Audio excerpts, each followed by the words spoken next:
क्यों ठाकुर जी, भोले बाबा के मंदिर का घंटा हमेशा दोपहर को बजाकर फुर्र से भाग जाते थे। वक्त दोपहर के लगभग 12 बजे का था। गांव की गलियों में सन्नाटा था। सूरज सिर के ठीक ऊपर था और गर्मी का आलम ऐसा कि पक्षी भी पेड़ों की छांव छोड़ने को तैयार नहीं थे। पशु भी पेड़ों के नीचे सुस्ताए पड़े थे और इंसान वो तो जैसे इस समय को विश्राम काल मानकर अपने घरों में दुबक जाते थे। लेकिन राधापुर गांव में कुछ अजीब होता था। हर दिन ठीक 12:15 पे शिव मंदिर का विशाल घंटा पूरे गांव को चौंका देता था। इतना तेज और अचानक बजता था जैसे किसी ने पूरी शक्ति से उसे झंकार दिया हो। फिर वो आवाज़ एक दो बार और आती थी और सन्नाटा फिर से छा जाता था। किसी ने कभी किसी को वहाँ घंटा बजाते नहीं देखा। गांव वालों ने कई बार कोशिश की पता लगाने की कि कौन है ये दोपहर का घंटा नाद करता अनजान व्यक्ति, पर हर बार कुछ ही क्षणों में घंटा बजता और फिर मंदिर के पीछे की गली से किसी की दौड़ने की आहट आती, बहुत तेज, जैसे हवा को चीरता हुआ कोई फर्राटा मारकर भाग रहा हो। कुछ बच्चों ने एक दो बार बताया था कृष्ण जैसे लगते हैं, पीताम्बर जैसे कुछ पहने थे। कुछ बुजुर्गों ने कहा जरूर ठाकुर जी हैं। और फिर यह चर्चा चल पड़ी, क्यों ठाकुर जी शिव मंदिर का घंटा हमेशा दोपहर को बजाकर फुर्र से भाग जाते हैं। राधापुर शिव मंदिर के मुख्य पुजारी थे पंडित शिवदत्त जी। उम्र करीब 75 वर्ष। सफ़ेद धोती, बारीक चंदन की बिंदी और पीठ पर त्रिशूल का गुदना।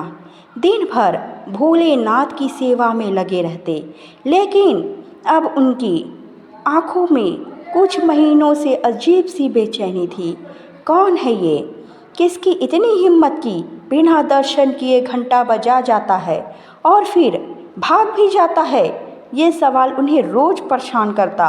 उन्होंने मंदिर में सीसीटीवी भी लगवाया, लेकिन रोज़ ठीक 12:13 पे बिजली गुल हो जाती और 12:16 पर वापस आ जाती। भोलेनाथ, क्या ये तेरी लीला है या किसी देव का संकेत? वो एकांत में बैठकर मन ही मन प्रार्थना करती। एक दिन गांव में एक बुजुर्ग महिला आई जो खुद को माँ जानकी कहती थी। लोगों का कहना था कि वो अजीब भविष्यवाणियाँ करती थी जो सच भी निकलती थी। वो मंदिर के बाहर बैठी और बोली, जब ठाकुर और भोले एक साथ एक मंदिर में आ जाते हैं तब घंटा अकेले नहीं, लीला का स्वर होता है। वो जो भागता है वो छुपा नहीं है, वो बुला रहा है। देखो, आने वाला सावन शिव को भी नचाएगा। सब लोग चकित। पंडित शिवदत्त जी उनके पास आए और बोले, माँ, आप कहना क्या चाहती हैं? माँ जानकी मुस्कुराई। घंटा ठाकुर नहीं बजा रहे, वो तो भक्ति की पुकार है। वो जो आता है वो कोई बालक नहीं, कोई भूला हुआ प्राणी है जो शिव को खोजते हुए खुद को ढूंढ रहा है। एक दिन पंडित जी ने योजना बनाई। वो मंदिर में नहीं बैठे बल्कि सामने की पेड़ की छांव में बैठे रहे। दोपहर होते ही वो चौकन्ना हो गए। 12:12 पे हवा तेज चलने लगी। 12:13 पे मंदिर की घंटियों में हल्की झंकार बिना छुए। 12:14 पे एक परछाई मंदिर के अंदर चली गई और 12:15 पे घंटा जोर से बजा। पंडित जी दौड़कर पीछे गए, पर अब की बार उन्होंने एक झलक देखी। एक युवक जिसकी उम्र लगभग 25 वर्ष होगी, बहुत तेज गति से दौड़ता हुआ मंदिर की पिछली गली में गायब हो गया। उसने सफ़ेद कुर्ता पहना था और उसके गले में तुलसी की माला झूल रही थी। उसके चेहरे पर कृष्ण जैसी मुस्कान थी। पंडित जी हांफते हुए बोले, कौन है ये? क्या ये सच में ठाकुर हैं? अब पूरा गांव चर्चा में था। वो युवक कौन है? कृष्ण जैसे दिखता है। क्या भगवान सच में आए हैं? क्या शिव जी किसी को बुला रहे हैं? कुछ बच्चों ने कहा, हमने देखा है उसे कुएं के पास, वो अकेला बैठकर बांसुरी बजाता है। कुछ महिलाओं ने कहा, वो तो रात को मंदिर के फूल चुपचाप चढ़ाकर चला जाता है, कभी पूजा नहीं करता, बस शिवलिंग को देखता है। पंडित शिवदत्त जी ने एक दिन शिवलिंग के आगे संकल्प लिया, भोलेनाथ, यदि ये आपकी लीला है तो कृपा करके मुझे सत्य का दर्शन दीजिए। कौन है वो?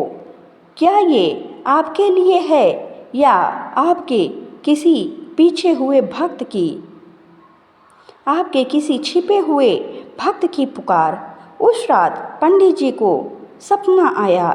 एक विशाल शिवलिंग के सामने कृष्ण खड़े थे। उनके हाथ में घंटा था और वो बोले, जिसने मेरी बांसुरी छोड़ी थी उसे शिव का डमरू वापस लाया। जिसने मंदिर से भागना सीखा था उसे घंटा बजाना याद रहा। घंटी की सुई जैसी चलती है, उसकी आत्मा वक्त आने पर सब जान जाओगे। अगली सुबह जब मंदिर खुला तब शिवलिंग के सामने वो युवक बैठा था। उसकी आंखें बंद थी और माथे पर त्रिपुंड लगा हुआ था। पंडित जी पास आए और बोले, तुम कौन हो बेटा? उसने आंखें खोली, उसमें आंसू थे। मैं कोई नहीं हूँ बाबा, ना कृष्ण ना राक्षस, बस एक भूला हुआ बेटा जिसे उसके शिव बाबा वापस बुला रहे हैं। युवक का नाम था यशोमित्र। वो बाहर से आया था पर कोई नहीं जानता था कहाँ से, क्यों और क्या करने आया है। बस इतना पता था, वो रोज़ दोपहर 12:15 पर घंटा बजाता और फुर्र से भाग जाता। लेकिन क्यों?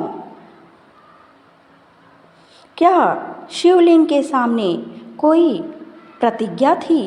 क्या उसके अतीत में कोई गहरी पीड़ा छिपी थी?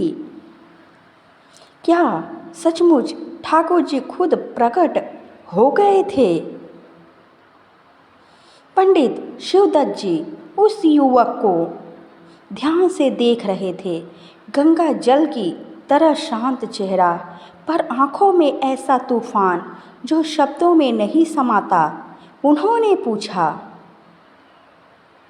बेटा, तुम यहाँ रोज आते हो, घंटा बजाते हो, फिर भाग जाते हो, कौन हो तुम? युवक कुछ पल चुप रहा, फिर बोला, आपको मेरी कहानी सुननी है बाबा? तो सुनिए। ये कहानी एक पलायन की है जो बचपन में माँ से शुरू हुआ और शिव तक पहुँचा। ये कहानी एक टूटे हुए कृष्ण भक्त की है जो कभी खुद ठाकुर को भुला बैठा था। यशोमित्र का असली नाम था यशो। वो उत्तराखंड के एक छोटे से गांव चंद्रतीर्थ में जन्मा था। उसके पिता शराबी थे और माता रुक्मिणी एक परम भक्त थी। वो ठाकुर जी की पूजा दिन रात करती थी। माँ रोज कहती थी, बेटा, ठाकुर जी सब देखते हैं। अगर जीवन में कोई तुम्हें छोड़ दे, कोई नहीं समझे, तो घंटा बजा देना, ठाकुर दौड़ आएंगे। यशो तब बच्चा था। उसे घंटी की शक्ति समझ नहीं आती थी, पर माँ की बात याद थी। जब यशो 8 साल का था, पिता ने एक दिन शराब के नशे में माँ को पीट पीट कर मार डाला। मंदिर के सामने गांव वालों ने सब देखा, पर कोई कुछ न कर सका। यशो चुपचाप भाग गया, सीधा शिव मंदिर पहुंचा और पहली बार उसने घंटा बजाया, जोर से, पूरे गुस्से और दर्द से। तभी एक बूढ़े बाबा ने पास आकर कहा, बेटा, शिव सब देख रहे हैं। तू जिसने घंटा बजाया वो अब तुझसे कभी दूर नहीं रहेंगे। अब भाग मत, रुक जा। लेकिन यशो भाग गया, भागता रहा। वो शहर शहर, मंदिर मंदिर भटकता रहा, कभी भिक्षा मांगता, कभी काम करता। उसने कभी ठाकुर जी से नाराज़गी नहीं जताई, लेकिन पास भी नहीं गया। बस एक आदत थी जो बनी रही, हर दोपहर 12:15 पे जहाँ भी होता वो किसी भी मंदिर में जाकर घंटा बजाता और फुर्र से निकल जाता। उसे खुद नहीं पता था ये क्यों करता है, बस कुछ भीतर से कहता था, भाग मत, घंटा बजा, फिर भाग ले। एक दिन बनारस की गलियों में भटकते हुए यशो मणिकर्णिका घाट पहुंचा। वहां उसने पहली बार किसी को जलते हुए देखा। जीवन और मृत्यु का ऐसा मिला जुला स्वरूप उसे झकझोर गया। तभी घाट पर एक अघोरी बाबा मिले, जिनकी आंखें सीधे आत्मा में झांकती थी। बाबा बोले, तू भागता रहा, अब तेरे भागने का वक्त खत्म हुआ। शिव तुझसे कुछ कहलवाना चाहते हैं। जा, राधापुर जा, वहाँ दोपहर में घंटा बजाना और फिर मत भागना। पहली बार रुक कर देखना क्या होता है।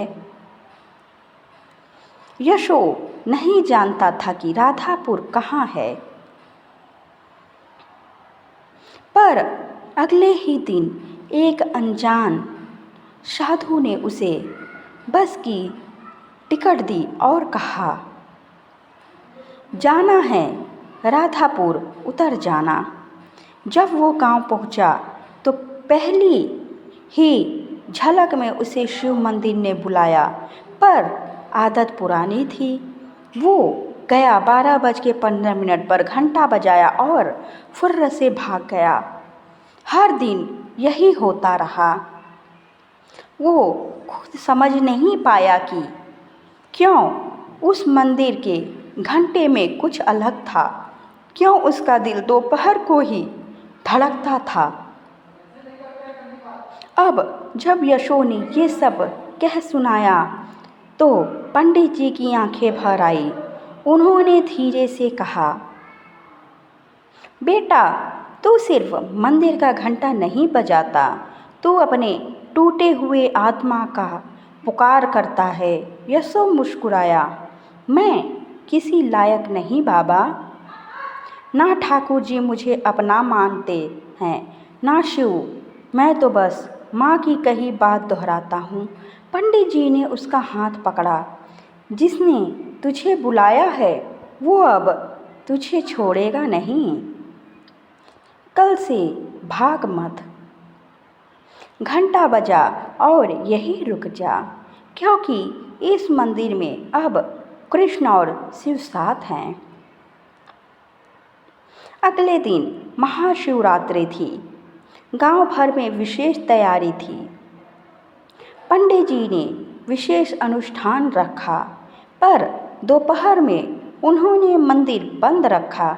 सब लोग हैरान, क्यों? उन्होंने कहा, आज देखना है, अगर वो ठाकुर जी का बालक सच है तो वो बिना दरवाज़ा खोले भी घंटा बजा जाएगा। और ठीक 12:15 पे दरवाज़ा बंद, कोई नहीं दिखा। पर मंदिर का घंटा इतनी जोर से बजा जैसे आकाश फट गया हो, और सबने देखा मंदिर के ऊपर एक झलक, एक कृष्ण रूपी प्रकाश, पीतांबर वस्त्र, मुरलीधारी मुस्कान और शेर की तरह रुद्राक्ष। गांव भर में ध्वनि गूंजी, हर हर महादेव, राधे राधे और जय यशोमित्र। महाशिवरात्रि की दोपहर, मंदिर के दरवाजे बंद थे। गांव भर के लोग मंदिर के सामने जमा थे। ठीक 12:15 अचानक मंदिर का घंटा पूरी शक्ति से बजा, पर मंदिर में कोई नहीं था। मंदिर शिवदत्त जी की आंखें आंसुओं से भर गई, और गांव के सभी लोगों ने पहली बार उस मंदिर के ऊपर एक अद्भुत प्रकाश देखा। वो कोई साधारण रोशनी नहीं थी, वो मोरछड़ी से सजे मुकुट, रुद्राक्ष की माला, पीतांबर वस्त्र और त्रिनेत्र के साथ मुस्कुराता चेहरा था। वो कृष्ण थे, पर रुद्र रूप में। और तभी शिवदत्त जी के कानों में वो आवाज़ गूंजी, अब यशो मेरा है और मेरा ही रहेगा। क्योंकि इस बार उसने भागा नहीं, बल्कि रुक गया। भीड़ सन्न थी। घंटा अब भी बज रहा था, मानो किसी अदृश्य शक्ति से पंडित शिवदत्त जी ने जोर से जयकारा लगाया, हर हर महादेव, राधे राधे यशो। लोगों को कुछ समझ नहीं आया। तभी उन्होंने बताया, जिस लड़के को हम पिछले 1 महीने से हर दोपहर मंदिर के बाहर घंटा बजाकर भागते देखते थे, वो कोई साधारण नहीं, वो ठाकुर जी का बुलाया हुआ बालक है, जो अब शिव के दिल में बस गया है। जहाँ पहले लोग उसे पागल समझते थे, उसे पत्थर मारते थे, अब वही लोग चरणों में गिरने लगे। कोई कहता, माफ़ कर दो यशो भैया। कोई कहता, तुम्हारे कारण ही आज मंदिर में भगवान के दर्शन दिए। पर यशोमित्र चुप था। उसकी आंखें लाल थी। वो मंदिर के घंटा को निहार रहा था, क्योंकि उसकी माँ ने कहा था, जब कोई न सुने तो घंटा बजा देना, ठाकुर आ जाएंगे। आज ठाकुर आए थे। पंडित जी बोले, कल से यशो यहाँ का पुजारी होगा। यह बात सुनकर लोग चौंक गए। पर बाबा, ये तो साधारण भिखारी है। पंडित जी बोले, जिसने भगवान को बुला लिया वो साधारण नहीं। मंदिर का दरवाज़ा बंद था, फिर भी घंटे की आवाज़ आई। बताओ किसके बस की बात है ये? लोगों ने सिर झुका लिया। तब पंडित जी ने यशो को बुलाकर मंदिर की चाबी सौंपी और कहा, अब से तुम यहाँ के आधे दिन के पुजारी हो।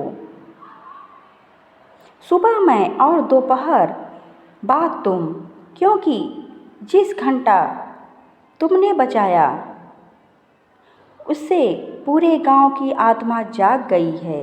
अगले दिन दोपहर 12 बजे यशो ने पहली बार खुद अपने हाथों से दीपक जलाया, गंगा जल छिड़का, फल फूल चढ़ाया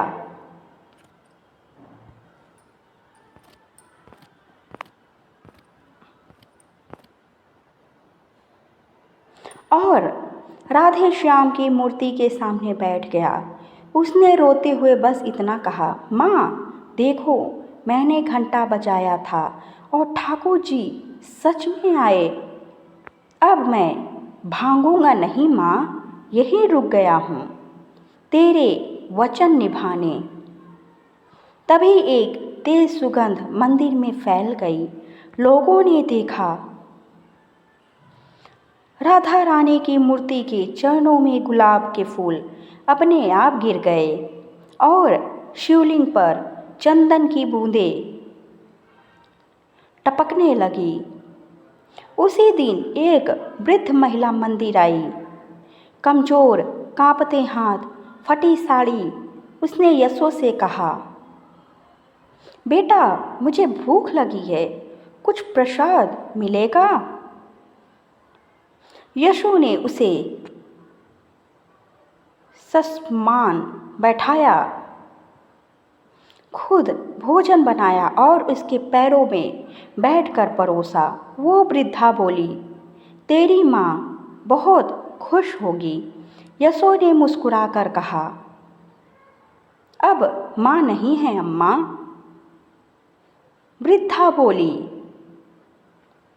माँ तो वही होती है जो समय पर आ जाए, और बेटा तेरा घंटा तो पूरे त्रिलोक को जगा देता है। अब कोई तुझे नहीं छोड़ेगा। और जैसे ही उसने आशीर्वाद दिया, वो महिला अंतर्ध्यान हो गई। पंडित शिवदत्त जी ने बताया, बेटा वो कोई सामान्य महिला नहीं थी, वो तो शायद खुद माँ रुक्मिणी थी, या तेरी माँ की आत्मा जो अपने बेटे के कर्मों से प्रसन्न होकर दर्शन देने आई थी। यशो फिर रो पड़ा। उसने घंटा पकड़ा और झुझक कर कहा, अब जब तक जीवित हूँ दोपहर को तेरी सेवा करता रहूँगा प्रभु। घंटा मेरा जीवन है और तुम मेरे धड़कन। गांव की दशा बदलती गई। अब गांव में चमत्कार होने लगे। जिस कुएं में पानी नहीं था वो भर गया, जिस वृद्ध की आंखें नहीं थी वो देख सकता। एक लड़की जो 8 साल से बोल नहीं सकती थी, उसने बोला, राधे राधे। लोग कहने लगे, घंटा अब सिर्फ ध्वनि नहीं, भगवान की आवाज़ है और यशो उसका माध्यम है। शिव मंदिर बना, कृष्ण और शिव का मिलन स्थान।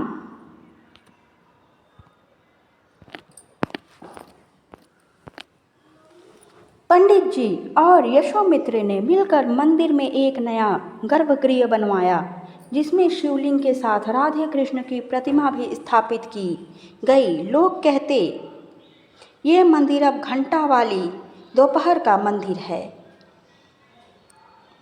यहाँ जब दोपहर में घंटा बजे, समझ लेना भगवान स्वयं उपस्थित हैं। जय श्री राधे कृष्ण। अगर आपको ये कहानी अच्छी लगी हो तो कमेंट बॉक्स में हर हर महादेव, जय श्री कृष्ण, राधे राधे अवश्य लिखें।